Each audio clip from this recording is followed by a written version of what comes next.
everyone. I'm Marie Gill. I'm co-chair of this Flourishing at Work community of practice, and I'll be the moderator for today. I'm really super excited about it. My work sits at the intersection of human flourishing, workforce development, and the science of how people thrive at work. I lead an organization, AETHEON, that's focused on helping individuals and teams understand and develop their skills through evidence-based, human-centered methods. Most importantly, I'm here today in service of this community as a practitioner, researchers, and leaders committed to the shared goal of workplaces that help people truly flourish. So thank you so much for being here. And we're really super excited to get this thing going. So it is my honor to introduce and welcome Dr. Harris Eyre. He is a physician, neuroscientist, and advisor working at the intersection of brain science, organizational performance, and public well-being. He co-leads Brain and Society Initiative of the Rice Brain Institute, a platform that connects research, industry, and policy to bring neuroscience into everyday decisions that shape how people work and thrive. He also serves as a senior advisor to McKinsey Health Institute, supporting efforts to embed brain health and healthy workplace principles into strategy, leadership, and workforce design.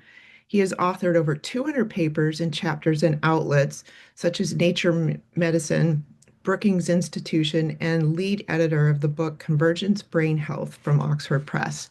So I shortened his bio introduction. I will make sure the more full version is included in the notes that go out after this.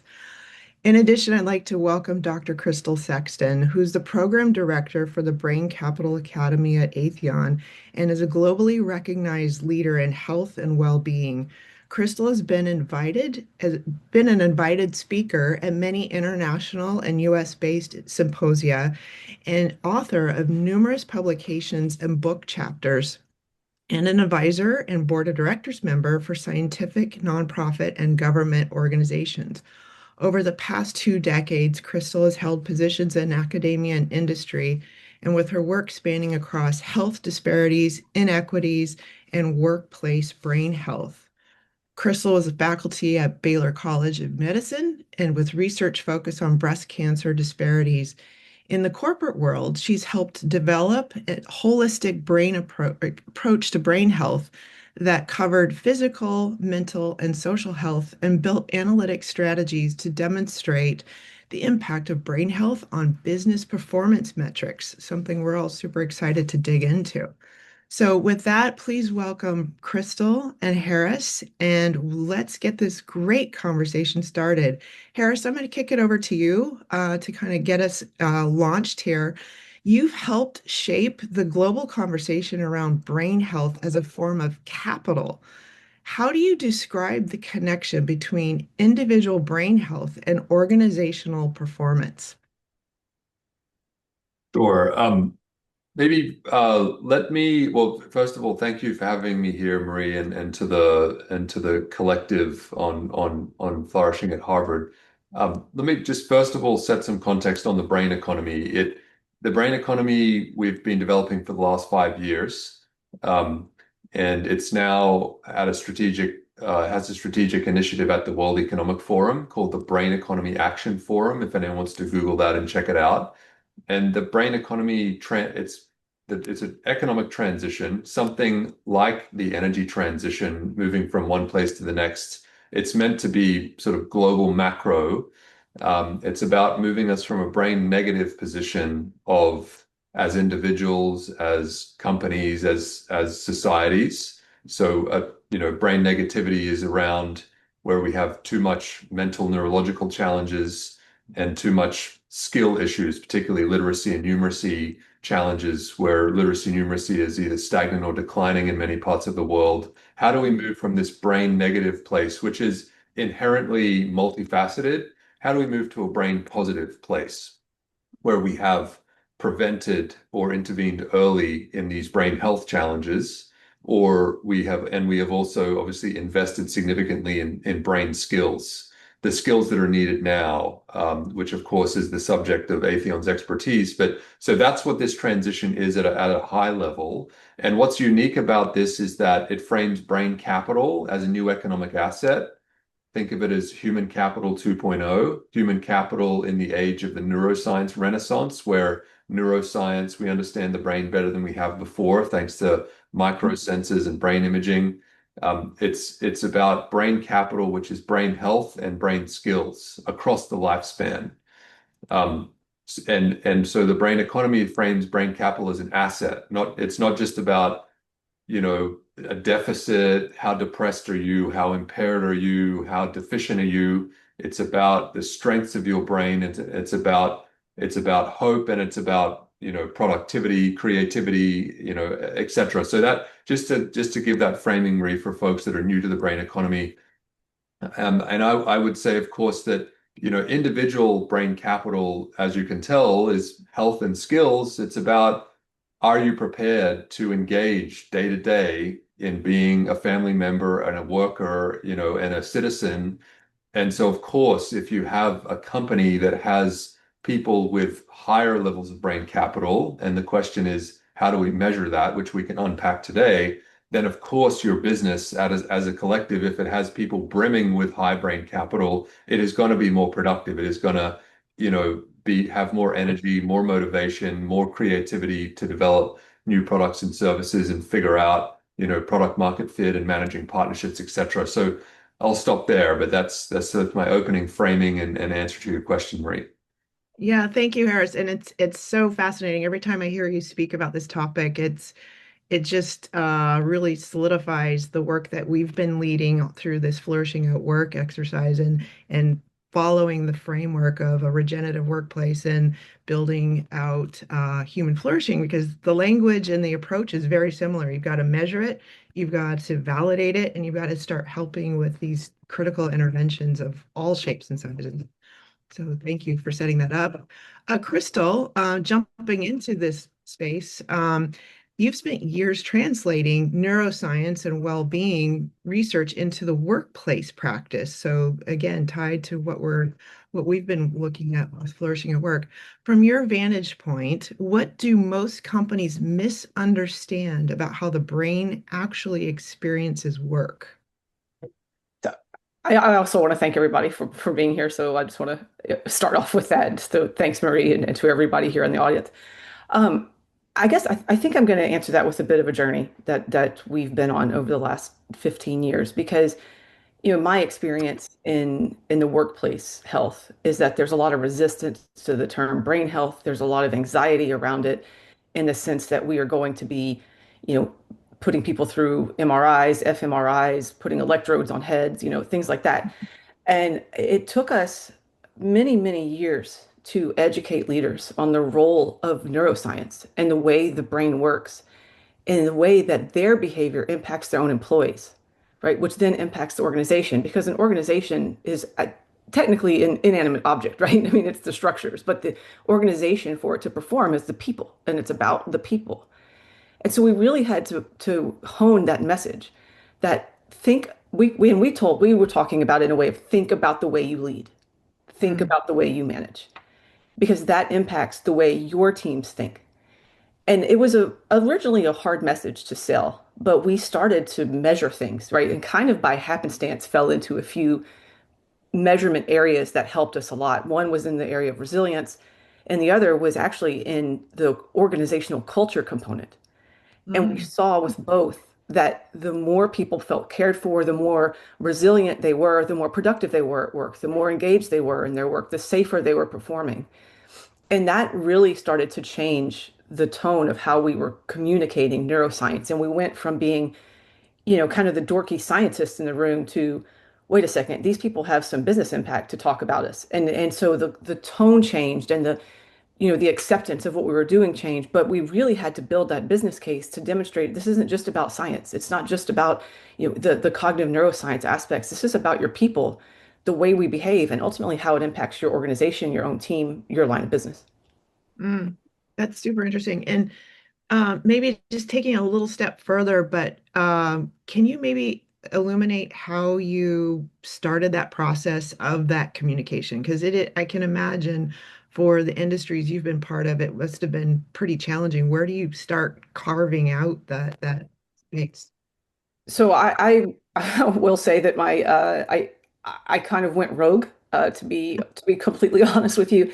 You know, we had these several years worth of data around the role of resilience in the workplace. And that was a very strong association that the more resilient the employees were, the more engaged they were in work. And we were able to tie that to safety. So that story was pretty concrete. When we started working in the organizational culture space, and you know, what's the role of transformational leadership? What's the role of the tangibles and the intangibles that are provided to our employees? That's when the light bulb started going off with us that, wait a second, we have pieces that focus on the individual, pieces that focus on the organization. And I went to our EVP and I said, I think we're really onto something because I started digging into the science and saying, okay, we need to talk about this from the basic human level of the way the brain works, because you're talking about individual at the neuroscience level, but you're talking about management at the neuroscience level as well. We need to find a way to have an elementary message around that. And that Mm, was a real challenge for us. But it was fun. And I spent years, you know, traveling all over talking to senior leaders about something that sounded very nebulous to mm, them in the neuroscience space, but went through multiple educational sessions. And then in the end, you know, we ended up with a global mental health and brain health program, but that took us years and years to do. mhm. Interesting. And so, Harris, I'm going to jump to this back to this shaping of work and value, but flourishing is often seen as an outcome, but it can also be a driver of brain health and cognitive performance. From your perspective, what does the research show about factors like meaning, autonomy, and strong relationships? How are those which are core to the flourishing framework and their effects on brain functioning? Do you have any insight on that? Yes, it's a good question. And I should say that perhaps my role in this brain economy work is in driving the global economic transition. So I know what I'm good at and what my role is and where I need to delegate to people. And so there we work with a range of people in this sort of workplace neuroscience org psych, like Krystal, like you, Marie, like Michael Platt, who runs the Wharton Neuroscience Initiative. So I humbly will answer your question, but I just give the caveat that this is not fully my domain. That my PhD was in the sort of brain health and dementia prevention, and so absolutely these flourishing constructs, subconstructs that you mentioned, um, you know, also makes me think about positive psychology. There's a lot of overlap between flourishing and positive psychology. There are actually fields called positive psychiatry, positive neurology, and no surprise is that those constructs that you mentioned are associated with the prevention of mental health and neurological disorders like dementia, as well as sort of helping in management of those things. If you do end up getting a condition, they also help you to sort of live with that condition and prevent relapse and such. And the one striking data point is, I think it was last year, a study demonstrated that having purpose in life prevents dementia by about 3 years. Um, so these are very powerful. In the workplace, we're obviously seeing it in people that are sort of not necessarily struggling with major conditions. Um, so they're more subtle effects that we're describing, but that's a big deal. Purpose preventing dementia significantly. That is a big, that's something that's visceral for all of us and makes us know that these are powerful constructs that we're referring to. That's encouraging. And I think this year works very much with the focus of purpose. And so that's good to know that we're helping ourselves. Krystal, where have you seen real-world evidence that improving brain health practices leads directly to improved team collaboration, adaptability, or innovation? That's a great question. I'm going to go back to the previous one for just 1 second, please, because I think I just want to share something that I found a little bit fascinating in my research and my actual real world experience. When we were looking at we were really interested in burnout as an outcome, just because it we knew that it was an organizational issue, and looking at all of the data through the brain health program that we had, there were key drivers of burnout. But there were two things that, even in light of all of the drivers of burnout, prevented it. And one was a strong sense of purpose, and the second was strong relationships at work.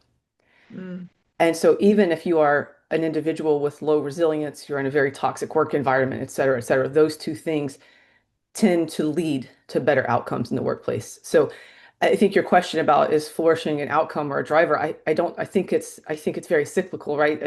I'm an epidemiologist. I think we have to acknowledge that that's not a one directional relationship, that flourishing leads to better brain health and better brain health leads to flourishing. And certainly in the quantitative data that we've seen, that is true in the workplace.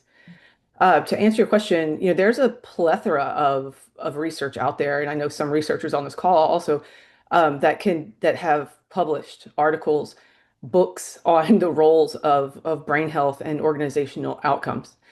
And I think when we started, there was a really strong body of literature in seafarers, which sort of shocked me. These like maritime workers who aren't necessarily comprised, their teams are not comprised of natural teams like we would think of at work, right? They're kind of strangers that go on these ships for like 6 or 7 months at a time. And there's all this work, and those who are more resilient, those who self-reported as having more of the prevention side, right, of brain health. Were they eating better? What was their social connections, et cetera? And all of those things were leading to better performance on those ships, even though they were virtual strangers. And mm, by the end of those studies that they did, they demonstrated that they felt more socially connected. So I feel like it's a that kind of kicked off at least our interest in what we were doing. And now I think that was, more than a decade ago, and there's still the body of literature has just grown and grown ever since. wow, that's incredible. Um, so, going back to you, Harris, you've contributed extensively to this concept of the brain economy. What does this shift mean for how workers and organizations can create value? Mhm. I think that the brain economy is it's a very large construct that, data suggests from the McKinsey Health Institute is a $26 trillion, productivity driver for the economy in the coming decades. So the brain economy is big. It's a strategic reset for the discussion of these points. Um, Workplace mental health, for example, is important, but you know, every now and then we need sort of new narratives, new constructs to keep driving progress forward. We take the mental health work in the past on board, but the brain economy provides new framing, new vernacular, which means the stigma kind of gets reset. We're not using terms that have stigma. Um, and it allows people to create new frameworks, tools, analytics, products, and services to help workers. Um, New measurement systems. You start to think about how do you evolve human capital measurement, human capital accounting frameworks for brain capital, for example. Um, and you start to think about, when you pull in neuroscience, this idea of neurodesign, neuroarchitecture, the fact that there is science around how you actually design, workplaces. And so you start to evoke that's a new lever that can be pulled, which is associated with flourishing. If you have a well-designed, well-architected building, that will be associated with in flourishing improvement. So the brain economy, helps, I think, to create a new story and new buzz and new interest you know, and it integrates flourishing, it integrates mental health, it integrates these constructs, and ultimately we think it allows companies to have a new conversation about, and so that's the value. If at a high level, the value of the brain economy to workers in the workplace, to see HROs, to CFOs, to CEOs, and to boards, um, and I'd say. So yeah, that's my shortest answer that I could give. So it's multifactorial benefits that I observe with brain economy. Have you been challenged in having or initiating some of these conversations? I think from my perspective, when walking into these companies and trying to start the conversation about how and why you should invest in people and all the different things. I mean, the thought of investment versus the extractive perspective of what do I get out of it? How do I grow productivity? Do you, I'm just curious, how do you start those conversations and where is it taking you? Um, so I would say that at the moment it it feels like we are pushing on open doors because we're doing this the right way. We're talking to the existing communities, the communities of mental health in the workplace, occupational health in the workplace, flourishing in the workplace, and we're integrating and trying to build everyone up instead of detracting and throwing shade on people and saying one thing's better than the other. So this is such a broad global economic transition that it can include these things. So businesses are very interested and receptive, and the best example I would have recently is that the Houston Chamber of Commerce now has a brain economy initiative, which has workplace innovation at the heart of it and includes oil and gas companies, big healthcare companies, and universities. So it's amazing. People are amazingly receptive right now. When I go in to talk to people about this, the elevator pitch.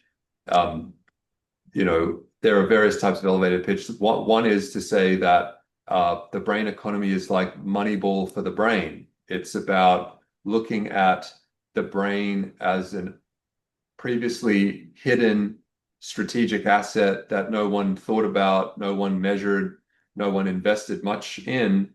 And we're saying, no, no, this is measurable, it's meaningful, it helps, your team's cohesion and dynamics and productivity. And now we can measure it. And then we point to people like Krystal and people, companies like AETHEON and say, here are examples of how this can be done. And so, I don't, but of course, Marie, I don't have a toolkit and a set of recommendations specifically for companies, but we want to start to provide examples of tools and products and strategies that they can use. And so that's maybe the goal for 2026 of the brain economy movement, is to figure out this stuff. And it needs to be a mixture of data points and research, but then also products and services from companies as well.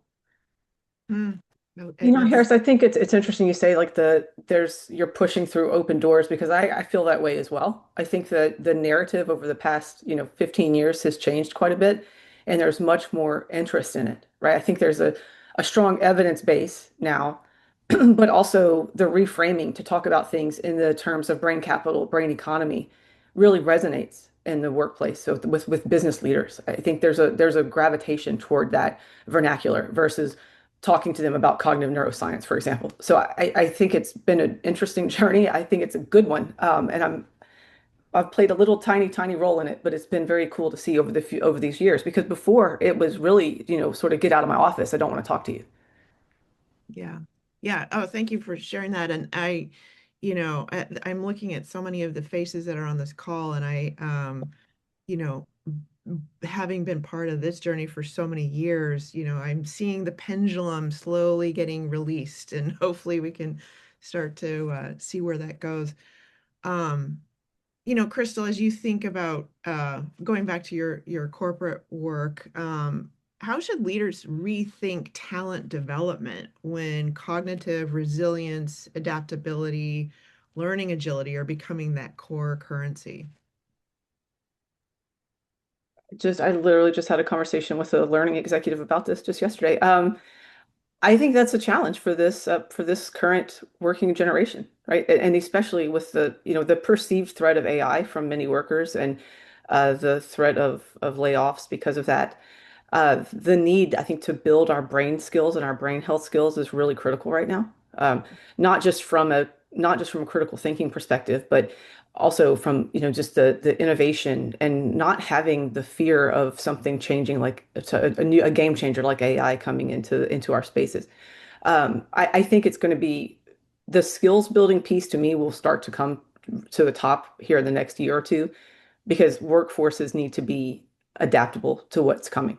And I think this is probably the biggest change I've seen in my career with the not only the introduction of AI, but how swiftly it has started to take hold. And even, from a scientific perspective, I've been very surprised how easily you can do research papers, and distill research using AI versus, just us. So there is a need, I think, for skills building, an absolute need to rethink what sort of workers we need in the workforce for the decades to come.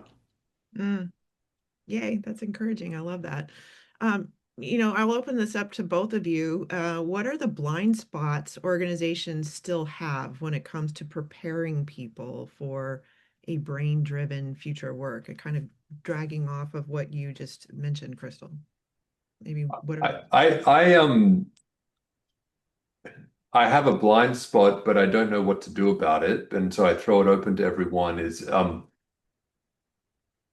you know, I think, well, yeah, and this is so obvious to say, but companies and all of us are struggling to figure out what to do about AI and its relationship to our brains in the coming years. What does AI mean to um, investing in upskilling and reskilling of a workforce? Uh, it could mean that you spend money on upskilling and reskilling of a human worker that is kind of wasted because you might want to let that position go in a couple years, or you may upskill, reskill them in a way, but then AI does half of that job, and so um, you know thinking through, and this gets into this accounting framework stuff and making intangible tangible. And if you go into that sort of rabbit hole of companies investing in their workers, I think it is a question of, in the age of AI where things are changing and the AI and the human brain are trying to figure themselves out and how they work in harmony, how do we figure out the best investments in humans, versus companies that just want to, cut people. Like they just want to say, well, let's just get rid of 4,000 people or 40% of our workforce. Those dynamics of brain and AI, and they're changing. So I'm not being critical of companies because it changes every month with the next update of some large language model. But that to me is a blind spot, and it's certainly going to be the focus of discussion at the World Economic Forum, is the brain AI sort of relationship. And I just sort of welcome people's thoughts about how do we manage that. Of course, it's nuanced, but that anyway, that's my start for the conversation. I think you just started the thesis for AETHEON, so I will encourage others to join us on a journey on that. But just at a very high level, I mean, we're one of the things that we're BHAGs, big, hairy, audacious goals that we have for the world is to see humans, as companies continue to remind everyone they are this capital, human capital. How do we put them on the balance sheet? And we are starting that process and thinking about what is required for that. And I know, Harris, we've contributed to some thoughts around cognitive credits and things that are going to be motivators for companies to do the right thing in the right way. And so I'm very happy to be partnered with you guys on that. So thank you for kicking that a little breadcrumb there. I love that. Krystal, how about you? What are you seeing for blind spots? I think there are two kind of more basic ones, right? Kind of more upstream. One, I think there's a real misperception on the access to care, even in fully insured working populations. And that, there's when you talk about any form of health, there's a typically a belief within the organization that people are fully insured and so they have easy access to care. But the reality is there's Mm. can be, from a mental health perspective in particular, months and months of wait time. And I think that's a blind spot that has to be addressed because it's deeply impacting people and their longevity. Great The point. other piece I think is there's a lot of finger pointing back toward the individual. You need to exercise more. You need to eat right. You need to do this. You need to do that. And very little reflection on the role of the organization and its employees' health. And what are those psychosocial risks that the organization puts in front of its employees that leads to those negative health outcomes? Those are not conversations that leaders typically want to have because it's a lot easier to say, walk 10,000 steps, eat right, etc. And I think that's been a real challenge and an enormous blind spot in all the work that I've done over the last few years is, not only measuring those psychosocial risks, but convincing leaders that it's something that really needs to be addressed. Yeah, I think that's spot on. And one of the concepts of a flourishing framework is this regenerative workplace and what are the things that are associated with creating a regenerative workplace. And to the point, Krystal, it starts to move off of what is wrong with you and what are you not doing, but how are we creating an ecosystem here that supports the goals as an individual, a team, and an organization. I think it's very important that we stop that finger pointing and start looking at all the ways that we are creating these constructs. I do have an audience question that I want to pop in because I think it's timely and it speaks to what you both have been talking about. And this person says it resonates with me that measuring corporate cultural risk is essential. How does the brain capital lens ensure that we're not placing the burden on employees, but improving the systems, the containers that shape their day to day? Very similar. Krystal, do you want to go first? You might have a more Sure. direct answer, and then I have some points to make, but they're a bit more abstract. Yeah, so from a measurement perspective, most of our work has focused on three key pillars. One is on the prevention side, right? So the kind of your traditional health promotion on the healthy eating, physical activity, et cetera. The second pillar is on access to care and timely and equitable access to all health services. But the third one is on the organizational factors and what are the stressors that the organization places on the employees. And we measure that and start to look at what is the role of job demands, job design, the built environment, support at work, relationships at work, how do we handle change, all of those things that are at the organizational level that sort of stop what we were just talking about, Marie, with the finger pointing, right? And force some introspection. And I think those things are critical to individual brain health, but they're important as well to organizational brain health and put some of the responsibility back on the organization, less on the employees themselves. Hmm, thank you. Um, I think that, to the leveraging off the measurement piece, if we can, one of the things we think about is if and this is really a research and innovation opportunity, if we can measure uh, brain capital, for example, in a business that again incorporates these flourishing and its related substructures, uh, then we can potentially start to compare that to financial performance of companies, and we can look at things like exchange traded funds. And someone reminded me yesterday that JP Morgan has a human capital ETF for comparing companies' human capital scores, the highest performers, and make an ETF out of that. So if we really want to create sort of change across an entire company, then we need to find ETF's just one idea. There are other maybe tax incentives or regulatory sort of sticks that we could use that can influence the company's culture and not just say that the employee is responsible, but that take it to the level of the CEO's responsibility and get them to own it. And so we think a lot about those types of strategies because I think it is obviously both. It's about personal responsibility as well as the company's responsibility.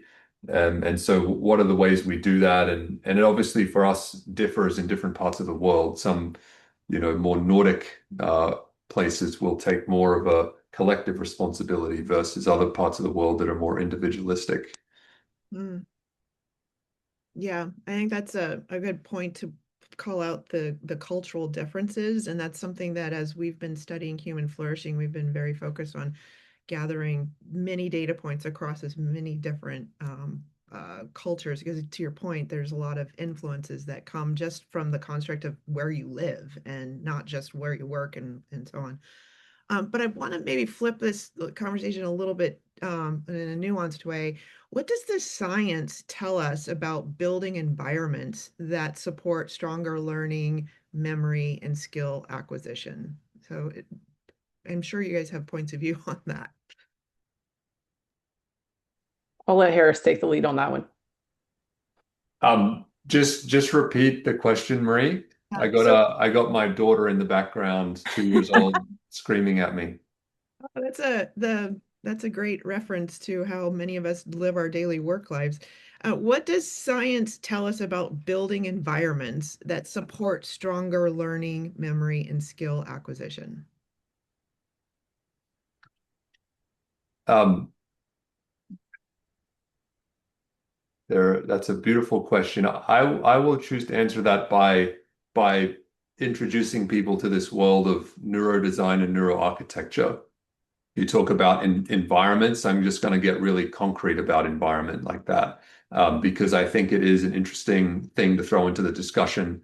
Uh, for the last few years, as with the brain economy work, we've started talking to designers and architects about the actual literally the impact of buildings and how they influence your brain, how they change your stress levels. They can reduce them or increase them with lighting or nature, trees and greenery and the colors of the walls. And so there's an entire field now, and we set up a group called the Building Brains Coalition, which is a clearinghouse for these insights. If people are interested to Google it and find more, there's another entity called the International Center for Neurodesign and Neuroarchitecture. So the Mm, punchline is that there is a lot of data about environment, design architecture, and how that influences the brain in terms of emotions and cognitive function. And so it does open up new opportunities for us to have effects on the workplace. mm, that's interesting. There are many people on this call who are familiar with some of the biomimicry and the different things that are go into building regenerative physical workplaces. But I'm curious, Krystal, if you incorporated any of those thoughts into some of the work you've done in corporate world, In incorporated any of what thoughts into that? like the importance of the physical Yeah. locations, because I know you've worked in some industries that are like really challenging. Yeah, I mean, I think the short answer to that is yes, that's been in collaboration with some of our real estate and architecture colleagues. But I think, the I personally am just now getting started in the neuroarchitecture world. I actually had a call yesterday, Harris, about that, and the kind of controversy even within the architecture and real estate world about neuroarchitecture and is it real? Does it exist? And I think it's kind of a fascinating topic because there's some pretty long-standing evidence from what I've heard from our colleagues about the role of that built environment and its Mm, impact on the brain, right? So it doesn't seem all that controversial to me from the people that I've spoken with.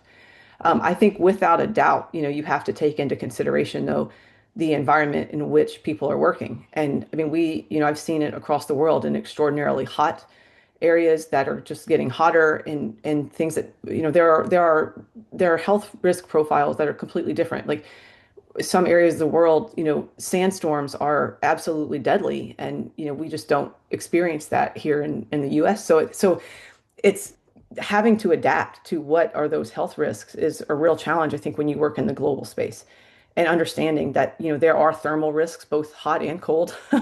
And the way the buildings are designed, to Harris's point, are critical. And we've seen it with all the new buildings and what happens in those in the design phase of those, really thinking about the people who work inside of those buildings and the mm, impact the design has with natural light, with just the entire flow of the rooms and all the offices.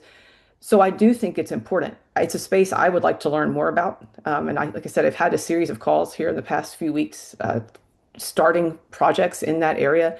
But I think it's pretty fascinating, and it sounds very a very hot topic in the brain health space right now.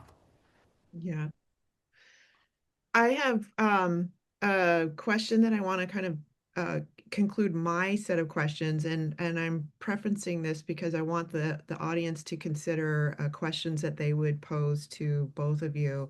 But I would like for us to maybe um, think about summarizing our discussion here with if we succeed in connecting brain health, flourishing, and the skills at scale, what what's possible and it becomes possible in the future work? What could we potentially see? I want to see lots of good things, but what comes to mind for both of you?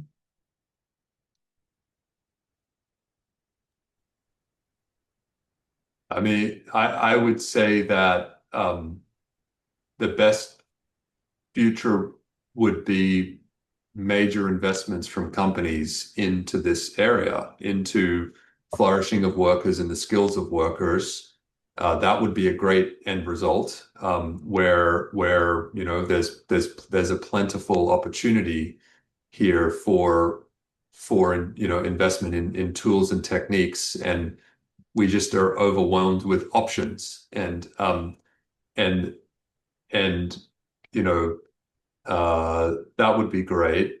But so then how do we get there is the question. I think it does mean measurement, and fortunately or unfortunately, as painful as that is, but it also means uh, what tools can we develop as a community that are useful and practical and sort of have an ROI. They're either so low cost and scalable that it makes sense, or the ROI is so high that you can charge a premium on them. How do we give the CEOs those things that they can choose from? And then did we get to this point of a brighter horizon because we incentivized investment? So we changed the way that companies do accounting for their people, Mhm. or did we regulate that into existence with SEC or SASB or whatever? So anyway, I'm excited because I think we can enact this positive future, but it's not one of these things. It's a range of them. Mhm. Many carrots and sticks. Yeah, I agree with that. I also think it would be in an optimal world that people are able to perform at their best, right? And working Mhm. smarter but not harder, and more efficiently but not longer. And we spend the majority of our adult lives in the workplace, and I think there's no doubt that work plays a key driver in our own health, and in the overall health of the organization. If we can achieve the things that you mentioned, Maria, I do think we'll see a much healthier population. The idea of longevity is a very big topic at the moment as well, and healthy aging in particular. The longer people are working here in the U.S., I think the retirement age has shifted quite significantly over the last few years, and we really need to equip our workforce with the tools that they have to be able to stay healthy longer in life now. Hmm. Yeah, and I think on that point too is there is a lot of work on aging, and we are having multiple generations in the workforce. Plus, we're having multiple career transitions in that space. So it's no longer part of our journey to find that one company and spend your entire 40-year career working for that one company. We're seeing fractional work and contractor work and things that take us across the globe physically and directionally, and we have to be ready for that, and we see skills as being part of that journey. um, but yeah, I think, we're living longer, and so we're going to have to contribute longer for our own economic well-being, and therefore have an impact to other institutions, organizations that need their economics to work. So this is to the point that was made earlier. This is quite cyclical and quite interdependent on each other. You push a button over here, it's going to have an impact over there. And how are we transitioning through all of that? Very interesting. Yeah, I do want to this up we for have a raised hand question from Jory. We have a yeah, minute. sorry, go ahead. Hi, thanks. I'm loving this conversation. I think my question is probably for Krystal. It might also be for Harris. I'm hearing all that you've done in your organization. Has it reflected an employee brand? Have employees or prospective employees um, become aware of these activities? I'm just curious to know if maybe that's the next step in all of this. I love that you're doing all of this for the right reasons for the employees that you have, but I am curious to know about how it reflects on employee brand or employer brand. Yeah, no, I think that's a great question, and it's actually something that we've worked quite closely with those teams responsible for that over the past year or two. What I can say is that we've finally gotten an introduction to this into the new employee orientation and kind of this virtual world of exploring health and brain health. That all employees have to go through, and we've gotten health and brain health in particular into the program for our new grads who just are straight out of university into the organization, who have to do rotations across all of it. They have a brain health rotation now. So, there are aspects that are for the new joiners. We have not yet reached the point where it has become part of the employee value proposition, for example, when trying to attract new talent. Interesting. I wonder if again we want to take questions from the field, but I know both Krystal and Harris, you have been working with different academic institutions and different, as was mentioned earlier, the Chamber of Commerce from Houston. How is this playing out between the academic world, the corporate world, and some of these NGOs and different groups? How is that? What is the energy that you're seeing there, and what's the potential outcome of this? Harris, do you want to Krystal, take you. that? I would say that there are hotspots of wonderful interaction between academia and private companies, and I would highlight the Wharton Neuroscience Initiative, which I think is the best in the world at that. And based at Rice University, so it means something when I'm talking about another university. But if you, I mean, they're just so really skilled at working with private companies, and you'll see if you look on their website many press releases and such.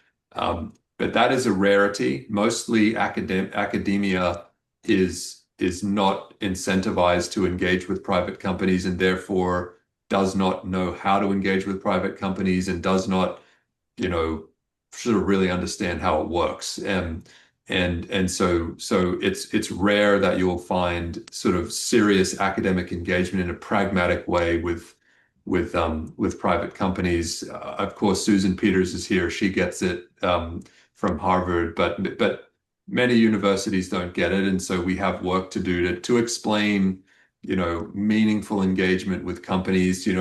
Companies change, companies adapt, companies have to face geoeconomic and geopolitical headwinds and fiscal realities. You can't do a perfect 5-year study with a company. It doesn't work like that. You've got to you've got to adapt to the realities of companies. So I think that there is this understanding now that we're forcing this point of linking brain to economy, that people understand that we need to figure this out, and we need to find that translational pipeline from research ideas to company solutions, but then also back translation of how do companies get meaningful engagement with universities. Yeah, and I think my big soapbox about that is that companies need to stop being so secretive and proprietary as well. I think there's a very healthy dose of skepticism from the corporate world in engaging with academia, and then a really heavy dose of skepticism in sharing any data. And to me, we just cannot progress if it continues down that path. And so, I've kind of, as I mentioned earlier, gone a little rogue. I really feel very strongly that there needs to be better partnership, and that honestly the corporate space needs to play along more nicely in order to progress this. Mm, that's really great. Any questions from the audience? Could maybe say as folks are preparing questions that this Houston Chamber of Commerce project is perhaps instructive if people want to think about that in their own cities, in Boston or whatever. The Houston Chamber of Commerce is called the Greater Houston Partnership. It has a think tank called the Center for Houston's Future, and it's the Center for Houston's Future that's running this project. And essentially, we can perhaps share a slide deck about it if people are interested, but there's a tiered governance structure for this brain economy transition initiative. There are universities, private companies involved. It's a buy-in membership model because this has to be funded somehow. But essentially, once the money is there, a series of working groups will be established to try to drive change in a city, in different areas. Whether, at the moment we're thinking early childhood and youth as one working group, workplace is another working group, and dementia prevention, and then there's a research working group and an innovation working group. So that's just to give folks a sense of that project and what it is and how it came about and how it functions. And I think as we think about, Marie, in California, the governor requested a statewide brain economy plan for the state of California. There may be these types of city level initiatives emerging in whatever part of California in the coming year or so. Yeah, thank you for mentioning the slide deck, because I think we're going to put it together a pretty robust package to send out to this group and a little beyond. Harris, you were kind enough to give us several pre-read articles that were shared, but we want to include those with this webinar recording. So we'll put together the materials and coalesce this. I think it's important because each of us in our own domains are kind of trying to carve out this important work. And it takes many conversations. You've been doing this for decades. We're it's unfortunate that things don't move faster, but I also think that at the same time, we're learning so much and gathering so much more strength in the time of fostering these conversations and creating these relationships. And to your point, I think, quite frankly, some of these companies and these NGOs and these different institutions probably weren't ready for the robust level of conversation we have to have on moving this needle. So, I am the biggest, most impatient person in the world. I want to go, go, go now, now, now. And I think the benefit of age has allowed me to slow down and incorporate some of this learning. But man, we got to go faster. We got to fix this. There's a lot of world and hurt out there. I'm curious if, Krystal, as you maybe give us some parting thoughts on your dream as program director for the soon to launch Brain Academy for AETHEON, could you give this group a little bit of a taste of what is coming from that? And then we'll conclude and get everyone on their way for the day. Yeah, absolutely. So, we're going to bring together experts in the brain health space. Harris has kindly agreed to participate. Going from kind of the basics of neuroscience all the way through to brain health skills to application in the workplace. So we'll have various modules led by various experts. It won't just be me, so I don't bore everyone to death. But it's coming, and I think we will be excited to launch it and hopefully reach a very broad audience and not just workplace and leaders, but across the spectrum. Great, thank you. Well, unless there's any other questions, I will wrap this up. We recorded this event. We've got lots of augmented materials to share with this, and we encourage everyone to continue working through this particular community of practice, but others that we're fostering, So thank you, both Harris and Krystal. Your work is so important, and I'm really super grateful for this partnership that we have. And we have to help people move forward in flourishing and brain health. So again, we'll record this, and if anybody wants to learn more or connect with either of these folks and others, please visit us at AETHEON. We're happy to talk there. It's free to join the campus. But thank you so much. We will get this out, and everyone go have a wonderful, flourishing day going forward. So